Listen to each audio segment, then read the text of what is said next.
Do livro Fonte Viva, com mensagens do Espírito de Emmanuel, em psicografia de Chico Xavier.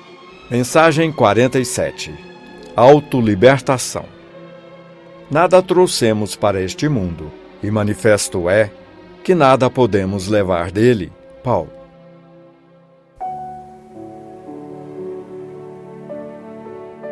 Se desejas emancipar a alma das grilhetas escuras do eu, começa o teu curso de autolibertação, aprendendo a viver como possuindo tudo e nada tendo, com todos e sem ninguém.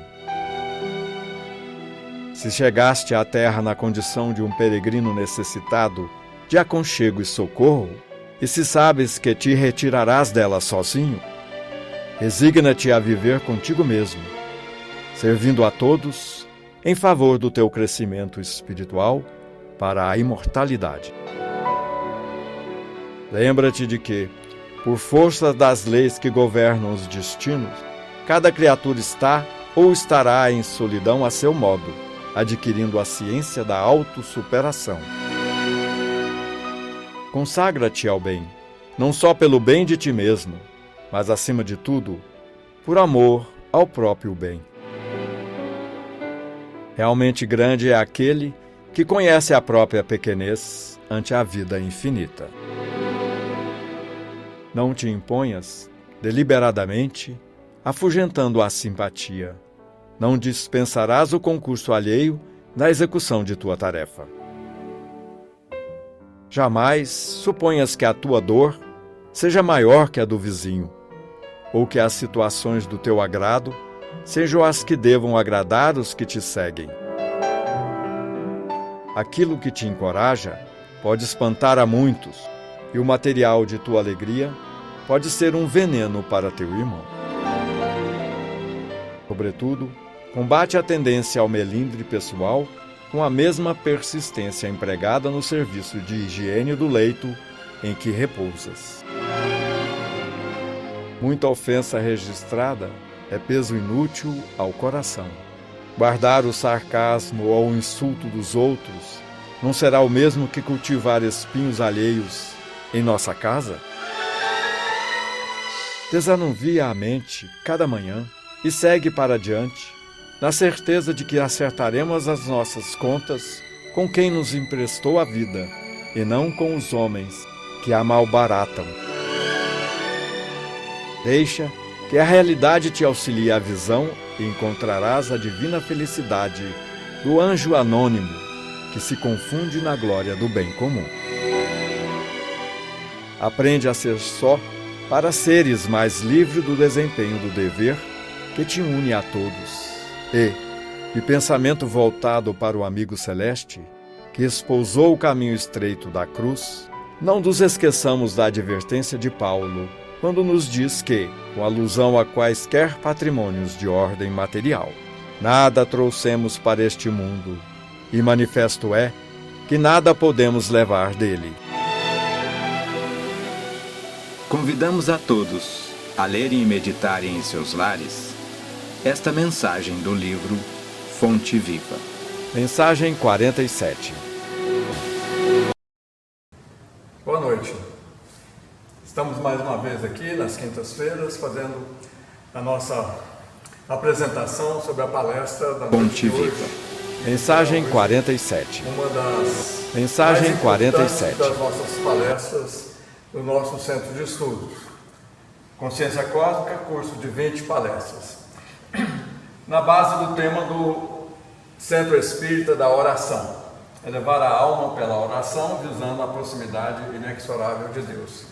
Esta última palestra, a 20ª, da qual nós temos aqui, do 1 a 20, sendo que a primeira, Consciência Cósmica, e a 6ª, Muitas Moradas no Reino de Deus, e a 20ª, Neuroplasticidade Autodirigidas. São as mais importantes, básicas, para levar a alma até a proximidade de Deus, segundo o nosso lema. Então, hoje teremos a Anete Ribeiro Guimarães, na sua palestra já feita há algum tempo, dividida em 3 partes. A primeira parte vamos apresentar hoje, e as outras partes nas próximas semanas, nas quintas-feiras. De tal maneira, ter um pensamento completo sobre você pode mudar se quiser. Vamos então agora, nesse momento, fazer a nossa prece de abertura da noite de hoje. Quem vai fazer a prece é a Marcela. Pai nosso que estás nos céus, santificado seja o vosso nome. Venha a nós o vosso reino, seja feita a vossa vontade, assim na terra como no céu. O pão nosso de cada dia dai-nos hoje, Senhor. Perdoai as nossas dívidas, assim como perdoamos aos nossos devedores. Não nos deixeis cair em tentações e livrai-nos de todo mal. Pois vosso é o reino, o poder e a glória para sempre. Senhor, queremos agradecer a oportunidade de podermos estarmos juntos mais uma vez neste dia de palestras do Centro Espírita da Oração. Pedimos que suas bênçãos, sua proteção, sua paz e sua luz possa se derramar sobre todos nós aqui presentes, sobre todas as pessoas que estão nos acompanhando pela internet, por todas as pessoas que estão vibrando para que essas vibrações, essas energias, esse amor possa se estender a todas as pessoas próximas a nós, as pessoas da nossa cidade, as pessoas do mundo, que tanto necessitam neste momento de muita saúde, muita energia, determinação, paz e amor. Abençoe a todos, Senhor, que assim seja. Vamos então à nossa palestra da noite de hoje. Temos a oportunidade desse seminário que bem cumpre os objetivos da doutrina espírita, com o tema Neuroplasticidade Autodirigida, nossa querida Anete Guimarães. A ciência comprova, disse. A filosofia espírita nos diz por quê e para o quê, onde. A religião cristã nos ensina o caminho, a verdade, a vida, e sobre esses pilares, os 3 pilares, nós seguiremos para o nosso destino inexorável. Cada vez mais estarmos subindo e próximos a Deus. Esta é a chave. Somente purificando e fluidificando o nosso perispírito, o nosso corpo mental, é que haveremos de, ao fluidificá-los, sobrar somente a essência que estará mais perto de Deus. Nossos sinceros desejos é que aproveite o máximo esse seminário com a nossa querida Dona Anete Guimarães. E ela nos diz, vamos mudar, você pode mudar. E ela vai nos dizer sobre isso. E a Anete é filha de Geraldo e Ana Guimarães, são oradores espíritas. Ela tem tradição. Seus pais foram fundadores do grupo espírita Caminho da Esperança, também da Mansão do Caminho de Divaldo Pereira Franco. São fundadores também, colaboradores do Lar Fabiano de Cristo. Ela é oradora há 25 anos em todos os estados brasileiros e nos 5 continentes, Américas, Ásia, Europa, África e Oceania. Ela se dedicou a ser oradora, palestrante, difundindo a doutrina espírita. Colabora com diversas entidades espíritas de pesquisas. É membro da Federação Brasileira de Parapsicologia. Conosco, a palestrante Anete Guimarães.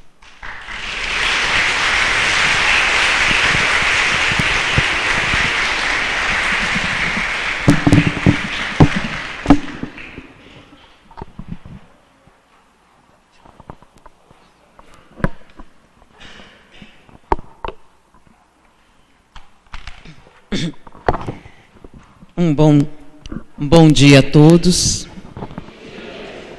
É um prazer estar com vocês na manhã de hoje. Esse nosso assunto difícil, neuroplasticidade autodirigida, chega a assustar quando a gente ouve a primeira vez. Mas a gente traduzindo, ele vai ficando mais simples. Então, autodirigido é quando nos referimos a nós mesmos. E neuroplasticidade significa alteração da estrutura cerebral. Uma grande dificuldade da ciência era determinar por que pensamos de determinada maneira, como as nossas lembranças são guardadas, por que algumas lembranças são mais intensas do que outras, por que alguns comportamentos que não nos agradam são repetidos constantemente, além do nosso controle. Porque não conseguimos, em termos de conhecimento, aquilo que desejamos? Porque não aprendemos idiomas da seguinte maneira, com mais facilidade? Porque as pessoas são diferentes uma das outras?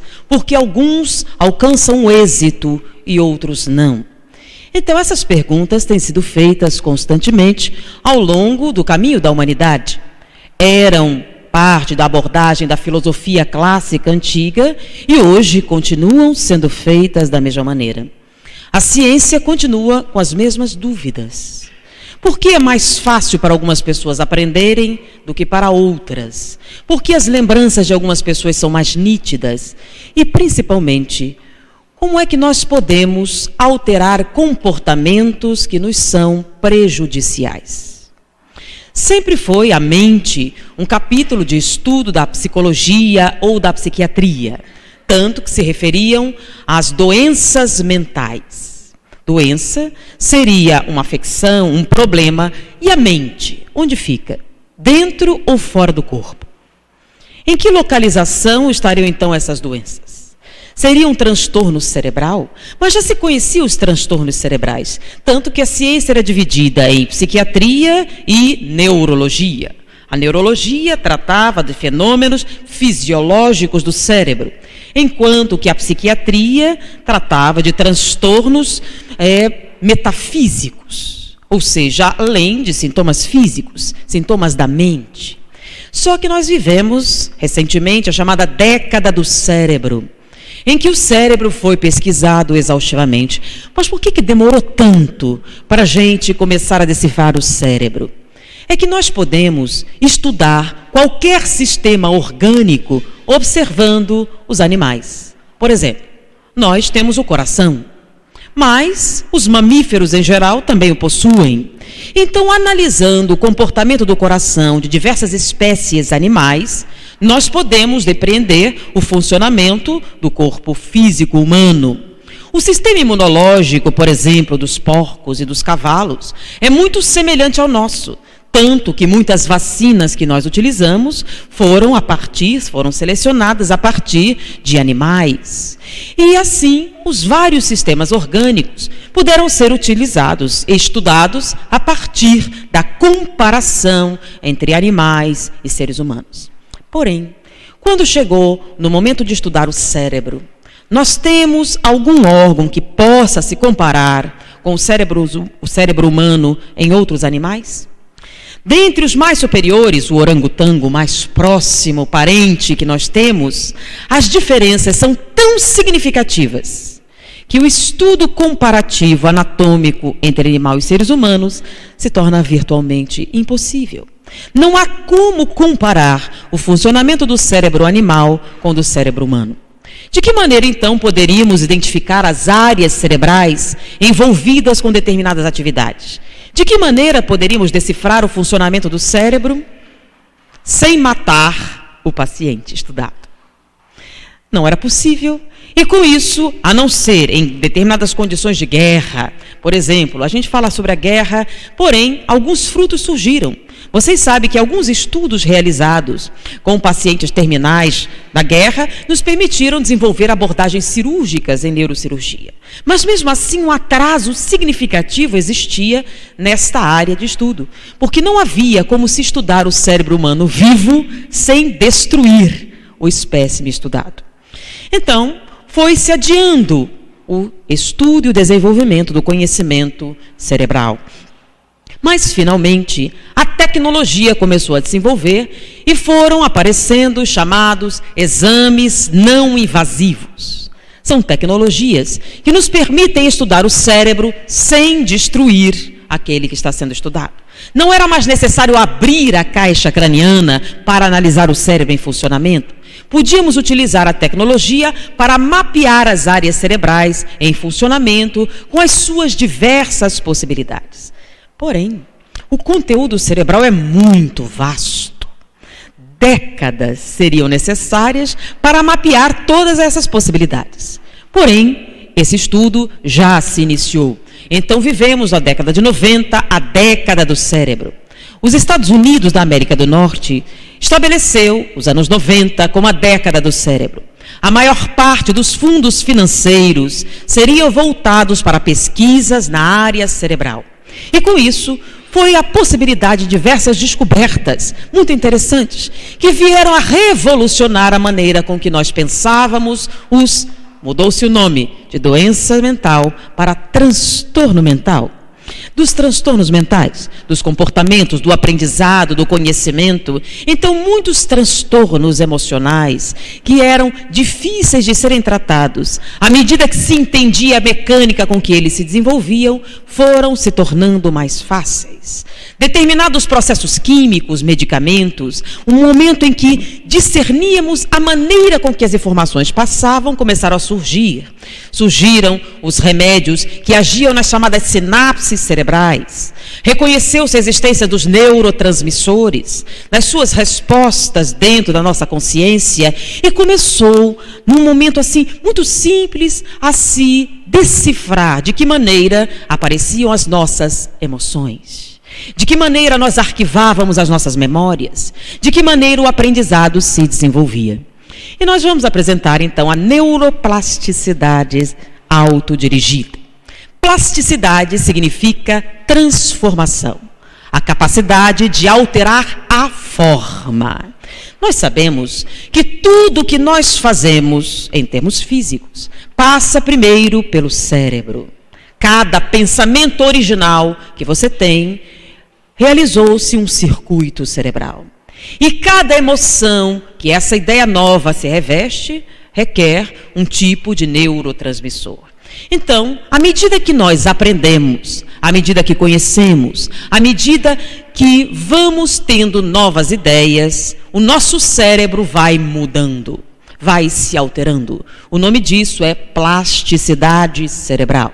Neuroplasticidade cerebral. Então, cada vez que você tem uma ideia nova, que você aprende algo novo, que você altera o seu comportamento, você está modificando a estrutura física do seu cérebro. E o que seria, então, a questão autodirigida? Porque, normalmente, essas coisas que nós falamos são processos que vêm de fora para dentro. A criança nasce e ela é exposta aos chamados estímulos educativos. Aprende sobre as cores, aprende sobre os números. E nós começamos a treiná-los com relação a determinados comportamentos socialmente aceitáveis ou não. Isso é o que nós chamamos de aprendizado. Então, são coisas que vêm de fora para dentro. Então, nós somos expostos a uma série de informações, de comportamentos, aos quais vamos sendo adestrados com o passar do tempo. E cada exposição externa dessa altera a nossa física cerebral.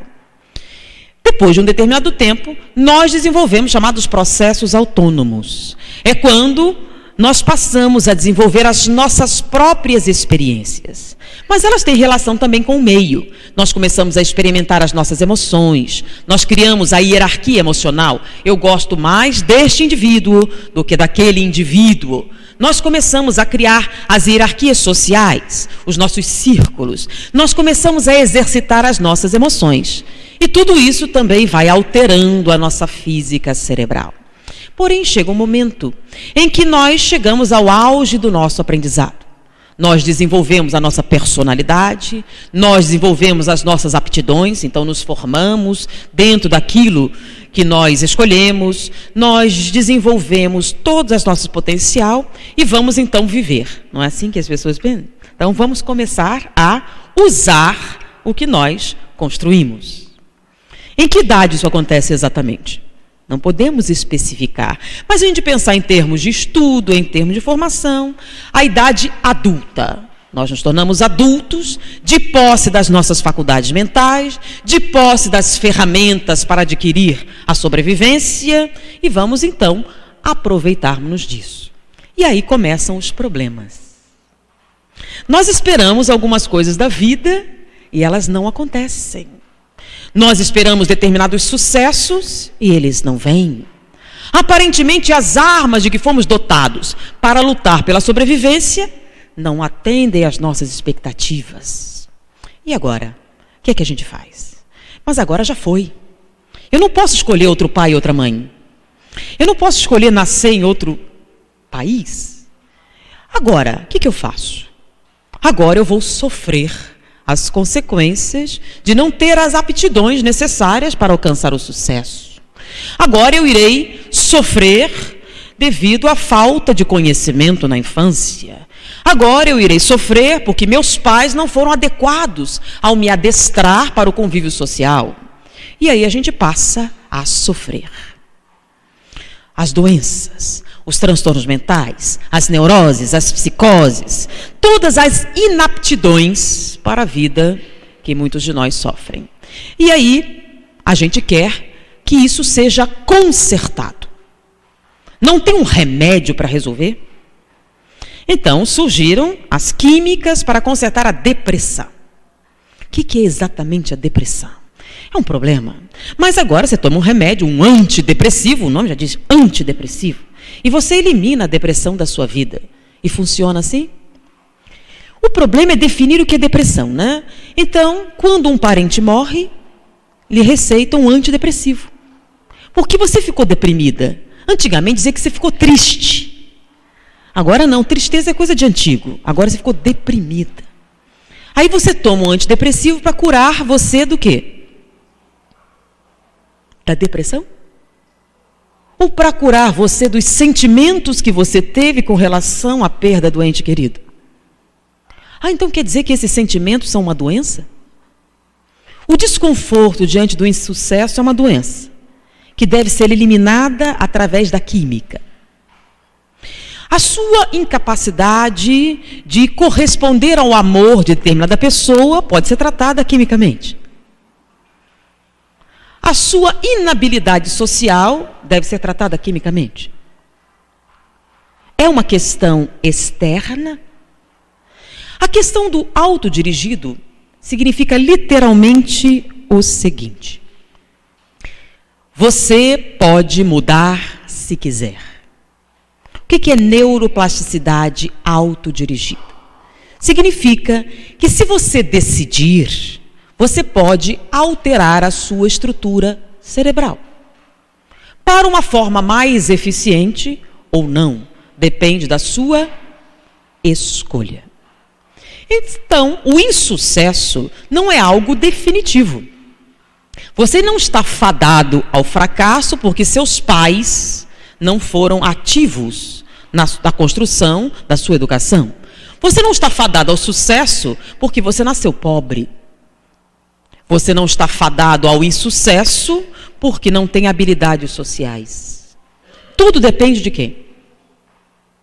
De você mesmo. A gente já ouviu falar dessas coisas, não foi? Querer é poder, que você pode, você é o agente da sua vida, você é o sucesso, eu estou ok, você está ok. A literatura é vastíssima, dizendo que o autor da sua felicidade, quem é? Você mesmo. Vocês acreditam nisso? Sim ou não? É fácil mudar? Não. Olha aí a complicação. Se para a nossa felicidade requer uma alteração de natureza física, e a gente pode mudar se quiser, vocês querem mudar? Sim ou não? Tem certeza? É uma pergunta complicada, não é verdade? É fácil? Vocês afirmam que não é fácil. Quem é espírita que levanta o braço? Ok. Então, é a maioria. Então, vamos encarar como uma plateia espírita. Vocês, espíritas, continuam afirmando que mudar é difícil? Verdade? Vocês notaram que eu gosto de dar Eu converso com a plateia por quê? Porque eu dei aula à noite muito tempo. Se eu não conversava com a plateia, o povo dormia. Então, eu tenho esse mau hábito. E como isso é um seminário, requer uma interação maior, né? Se eu só falar parada no lugar, eu sinto muito aqueles que controlam.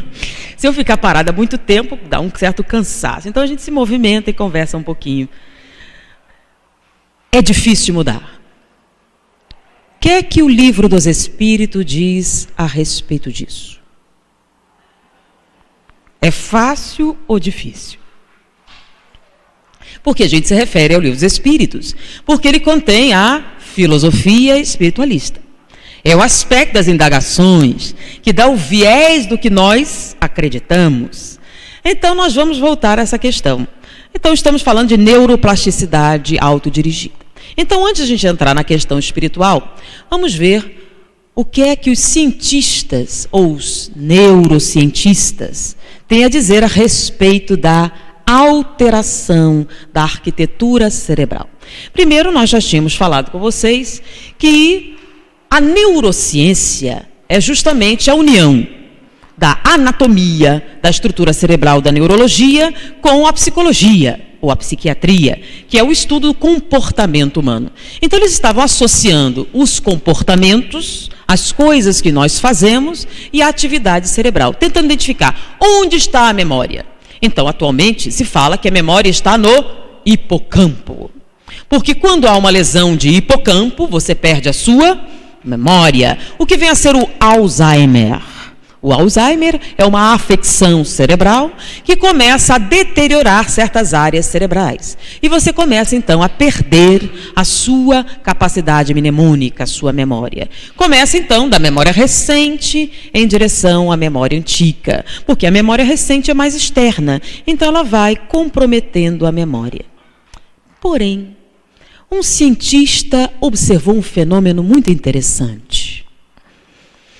E, graças a essas tecnologias aqui presentes, ele, além de observar esse fato, ele teve acesso a uma explicação física para aquele acontecimento. Então, essas três tecnologias é que permitem aos cientistas atualmente analisar o cérebro em funcionamento. Eles analisam em que área se concentra a atividade elétrica cerebral, em que área se concentra a atividade metabólica cerebral, e com isso pode-se precisar. Quando você está vendo alguma coisa, qual área cerebral está ativa? Qual área requer mais nutrientes? Qual área desperta? Qual área conduz? Quando você está lendo um livro, que áreas cerebrais estão envolvidas na recepção dessa informação? Em que local você está usando quando você lembra um acontecimento da sua infância? Quando você aprende determinada coisa? Então, eles começaram a colocar as pessoas nessas diversas situações, utilizando essa tecnologia, começaram, então, a mapear as zonas cerebrais. E, com isso, conexões inusitadas foram aparecendo. E algumas coisas que nós costumamos acreditar como verdadeiras começaram a se tornar diferentes. Então, o cérebro e mente deixaram de ser matérias separadas para se unirem, dando, então, o que nós chamamos hoje de neurociência. Então, não existe mais psiquiatria, não existe mais neurologia. A onda agora é a neuropsiquiatria. E como é, então, que funciona isso? A memória está no hipocampo. Então, a gente aprende alguma coisa e guarda lá. Então, aquela história de com 40 anos a gente começa a perder a memória, é verdade? Já ouviram falar isso? Uma das coisas que sempre diziam é que as sinapses, os neurônios se multiplicavam até a idade de 4 anos. Então, até 4 anos, você podia aumentar o seu potencial. Lembram? Aqueles estudos da década de 60, de 50, estimular as crianças para que elas desenvolvam o cérebro, música clássica para os bebês, para estimular as sinapses cerebrais. Depois de 4 anos, não adiantava mais, porque os neurônios paravam de se multiplicar, então não adiantava mais, e ela estava no seu limite. Então, o máximo que você podia fazer era adestrar o que você já tinha, certo? E a gente ia crescendo, quando chegava num determinado auge, em torno de 30 anos, você estava no auge da sua capacidade cerebral, e aí começava a declinar. E aos 40 anos, você começava a notar o quê? Que a sua memória começava a ficar comprometida. Eu estou vendo um monte de gente balançando a cabeça. É isso mesmo? É ou não é? Então, quem já notou uma perda significativa de memória? E é uma pergunta terrível, né? Quem levanta a mão admitiu que passou dos 40. Sinto-me, não precisam responder essa. Vocês acreditam nisso? A memória começa a diminuir aos 40 anos?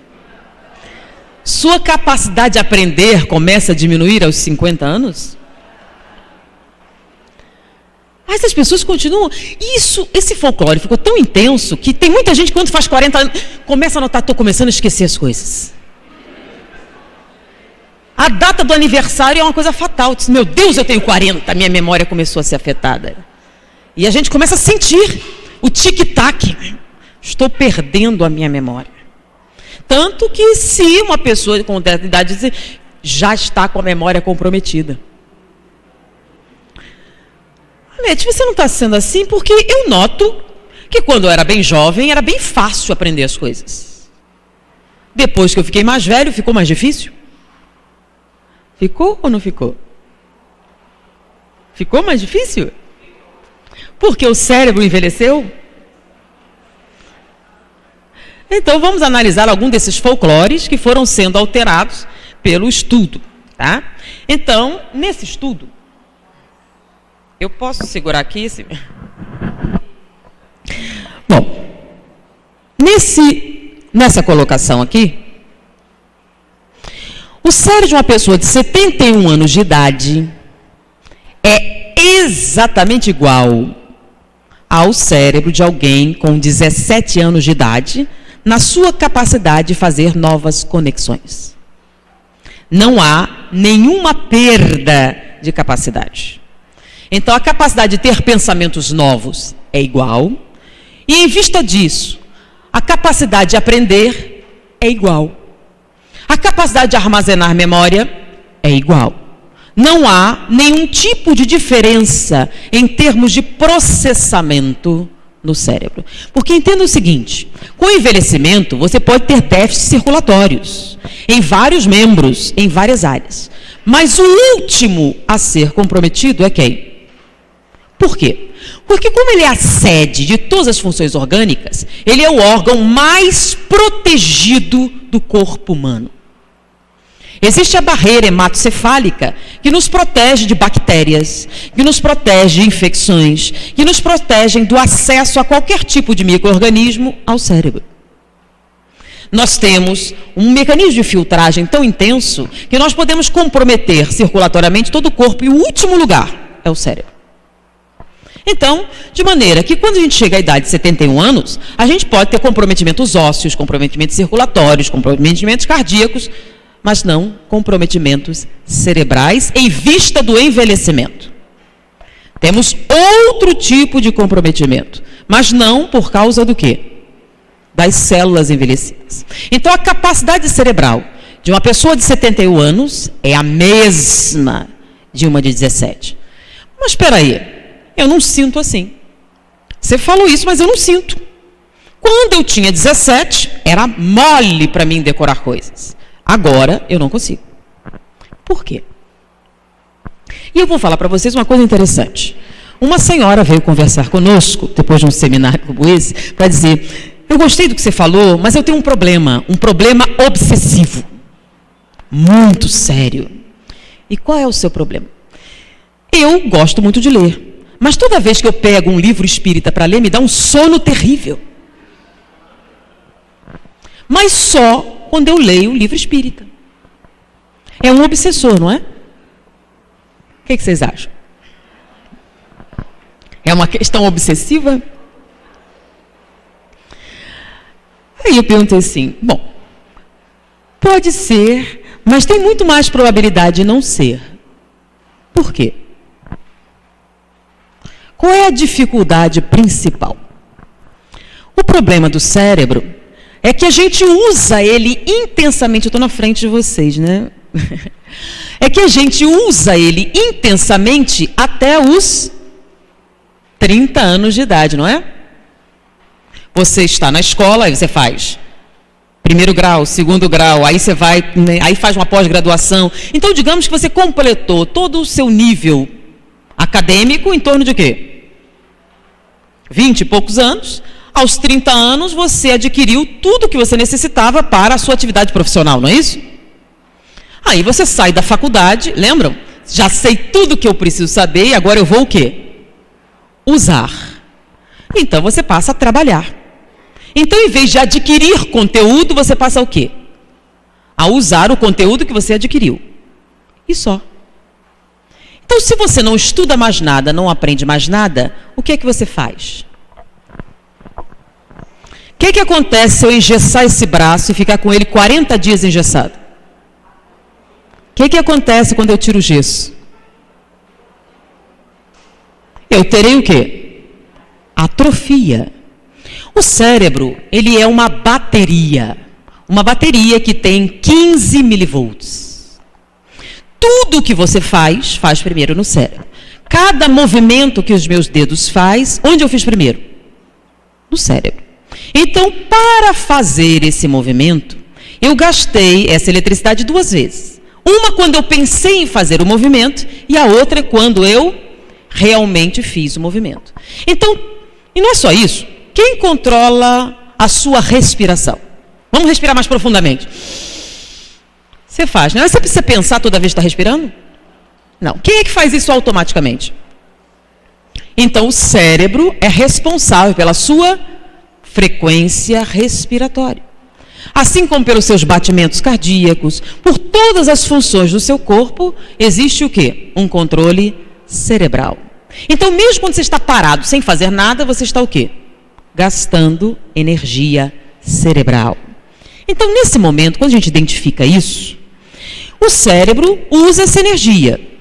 Quando você vai chegando próximo ao limite, tem um limite? Tem. Quando você começa a gastar essa energia, essa bateria terá que ser o quê? Recarregável. Lembra do celular? Você foi gastando a bateria, chegou no final. O que acontece quando você chega no final da bateria do celular? Ele começa a falhar, lembram? Ele falha. Então, nós somos uma bateria. Quando a gente vai chegando próximo do fim, o celular avisa, tem uns gritinhos, né? Começa a gemer e tal. Qual é o sintoma de falta de energia cerebral? Sono. Sono. Então, durante o sono, você recarrega o cérebro. Então, você vai recarregando o cérebro. Quanto tempo a gente precisa dormir para recarregar o cérebro?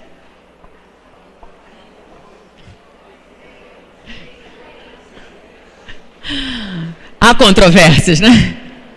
Quando fica um zum aqui, não tenho certeza. Quanto tempo você precisa para recarregar? Depende de quanto você está gastando enquanto recarrega. Porque se a gente ligar o celular desligado na tomada, ele recarrega mais rápido do que quando a gente liga e continua o quê? Usando.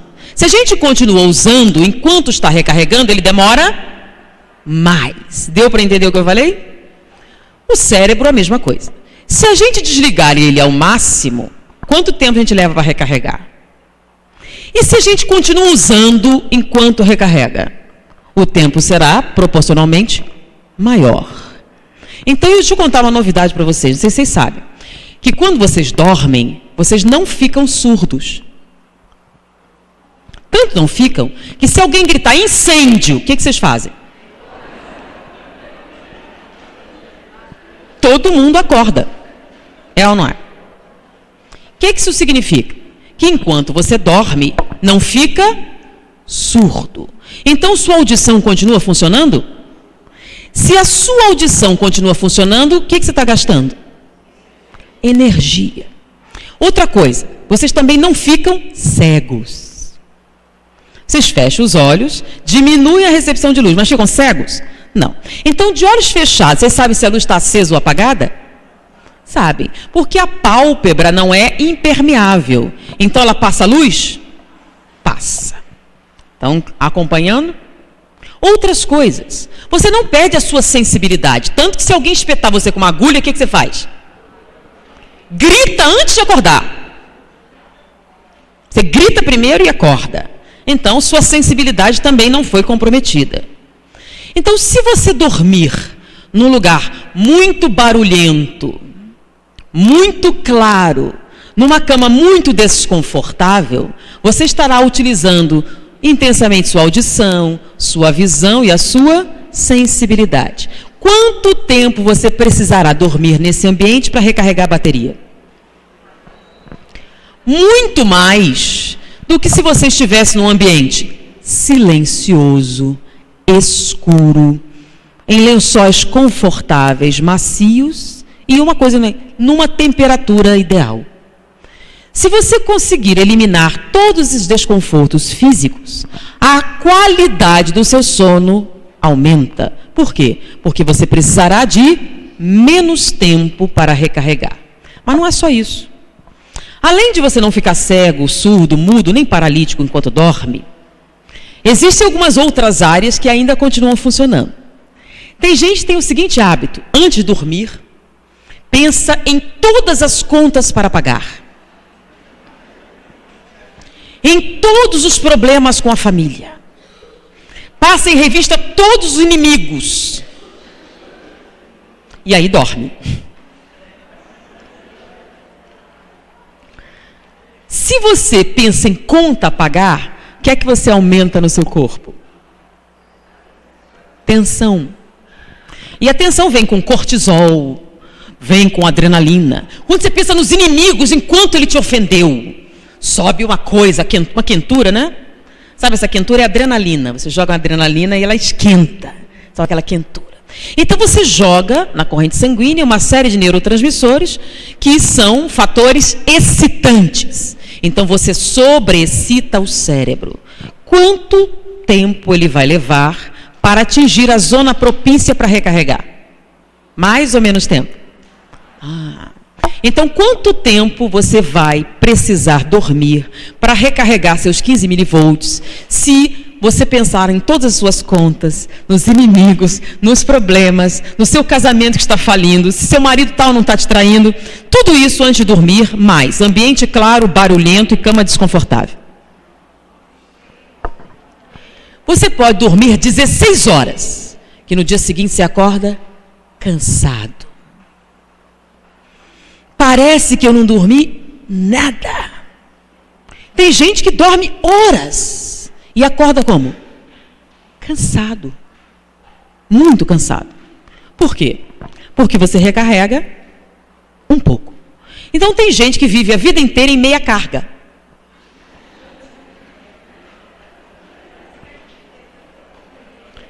O que significaria uma carga completa? Então imagine. Agora vamos ver o processo social, né? Na sua casa, onde é que você gasta mais com decoração? Na sala ou no quarto? Na sala, porque seus amigos vão ver. O quarto, normalmente é aquele mais feinho, né? Porque ninguém vai entrar mesmo, ninguém vai ver. Então você arruma a sua casa para seus amigos, não para você. Onde é que você deveria investir mais? No que lhe daria maior qualidade de vida. Um colchão de boa qualidade, lençóis agradáveis, isolamento acústico, um ambiente agradável visualmente, agradável sensorialmente. Tudo isso lhe propiciaria o quê? A pacificação e a calma necessária para uma qualidade de sono. O que seria um cérebro a plena carga, 100% carregado? Velocidade de processamento.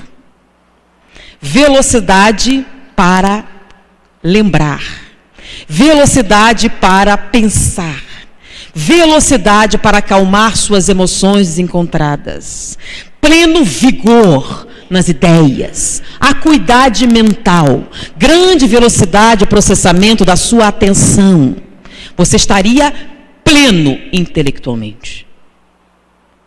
Então, um sono de má qualidade compromete a sua capacidade intelectual em até 80%. E os chamados grandes gênios, alertas, cheios de insight, cheios de capacidades. Lembra que o gênio é aquele que dá uma olhada e sabe a cor da camisa daquele, sabe isso, sabe aquilo. Numa passada. E eles costumam dormir de 3 a 4 horas. Por quê? Porque eles são capazes de desligar totalmente dessas ideias e só recarregar. E quando eles acordam, estão o quê? De plena posse das suas faculdades mentais. Então, se a gente dormir corretamente, em 4 horas a gente carrega tudo. E seria o quê? Tranquilizar a mente, tranquilizar as emoções, uma meditação anterior. Você quer ouvir música? Pode ouvir antes de dormir, mas na hora de dormir, o que você faz? Lembra que se você deixar ligado, você continua o quê? Escutando. Então, você se prepara para dormir. Uma preparação especial, que é um momento fundamental para você desenvolver o quê? O que vai lhe dar a ferramenta para você lidar com toda a sua vida. Então, preparar-se para dormir, criar um ambiente favorável, aí o tempo que você precisa vai ficando o quê? Bem menor. Não só bem menor, como mais eficiente. Então, tem gente que calcula o tempo, 8 horas. 8 horas e acorda sempre o quê? Cansado. Ele vai acelerando com o tempo. Não, daqui a um pouco ele acorda mais. Porque é difícil. E quando é que você recarrega o cérebro? Não é na hora que você fecha os olhos e dorme. Leva um tempo. É quando você entra em sono profundo. Você tem aquele sono leve, médio. Quando você entra em sono profundo, é que a carga principal começa a acontecer. Se você está muito estressado, muito tenso, você leva um tempo enorme no sono leve. E pouco tempo no sono profundo. Então, sua carga é proporcionalmente menor. Estão começando a se reconhecer aí? Agora, peraí, e as crianças? As crianças é uma coisa diferente, tá? Por quê? Porque é quando ela dorme que o hormônio do crescimento entra em atividade. Tá? Então, não podem comparar o adolescente com o adulto. Tem fases, sabe quando o adolescente está no surto de crescimento? Que ele dorme 16 horas? Aí não é um sono anormal, é que ele cresce, lembra aquela crescida? Então a criança, o bebê dorme quanto tempo? Ele dorme mais tempo do que está acordado, mas ele dobra de tamanho a cada ano, lembra? Então com isso, o sono maior é com o objetivo de quê? De crescimento, tá bom? E num determinado momento ele passa a dormir menos e chega na adolescência e começa a dormir um montão. Ah, ele está trocando o dia pela noite? Não, ele está dormindo 16 horas. Por quê? É aquela fase que o jovem faz aquele o quê? Lembra? Ele tinha 12 anos, estava daquele tamanho, de repente, ele fica daquele tamanho enorme. Aí ele dorme muito, mas aí já não é uma questão cerebral, é uma questão hormonal, tá? Com essa ressalva, o resto todo é assim que funciona. A qualidade do nosso sono está intimamente ligada com nossa capacidade intelectual. E aí vão lembranças. Então, se você tem pouca carga, quanto tempo você precisa para guardar uma lembrança? Então, quando você para de estudar e tem pouca carga cerebral, o que o cérebro, que é o órgão inteligente do seu corpo, faz? Gente, vamos economizar. Essa parte você não usa. O que a gente faz? Diminui o aporte de eletricidade. Vamos usar nessa outra que você usa mais. Essa parte você usou lá até os 11 anos de idade. Não precisa mais. Diminui o quê? A circulação na área. E se você não usar nunca mais, o que acontece? Começa a atrofiar. Então você aprendeu a ler com quantos anos? 6 anos por aí, né? Alfabetização. Então, 6, 7 anos. Então, até, digamos, os 8 anos, você estava muito focado em aprender a ler. Então, é uma área muito ativa do seu cérebro. É ou não é? Aí você aprendeu a ler. E daí em diante, você continuou na escola, só lia o que o professor mandava. Mais nada. Não é o seu forte, esse negócio de ler. Não é para mim. Tem gente até que só vê filme dublado para não ter que ler a legenda. Então você usa o que aprendeu apenas para decifrar as placas das lojas. Drogaria, padaria, vire, direito. E nem usa a palavra para essa, né? E você começa então a restringir o uso da leitura. E você faz isso toda a sua vida. A minha vida é prática, essa coisa. Aí você vai no centro espírita e alguém diz que você tem que ler um livro grosso. Aí você olha ele grosso, só de olhar já dá o quê? Sono. Por quê? Terminamos então a primeira parte da palestra de Anete Ribeiro Guimarães. Convido a vocês para estarem conosco nas próximas 2 semanas, ouvindo, vendo e se entusiasmando com a palavra da Anete, a nossa cientista espírita. Então vamos agora fazer a prece de encerramento e aguardamos vocês para estarem conosco na próxima semana. Vamos então entrar em contato com o nosso Pai, a inteligência suprema, causa primária de todas as coisas. Que Ele possa estar orientando a todos os nossos mentores da espiritualidade, os nossos voluntários, para que nos dê a inspiração de continuarmos esse trabalho de esclarecimento a todos, seja aqui do grupo de estudos ou pela internet, a benefício de todos. Senhor, agradecemos esta oportunidade e o trabalho da noite de hoje. Assim seja.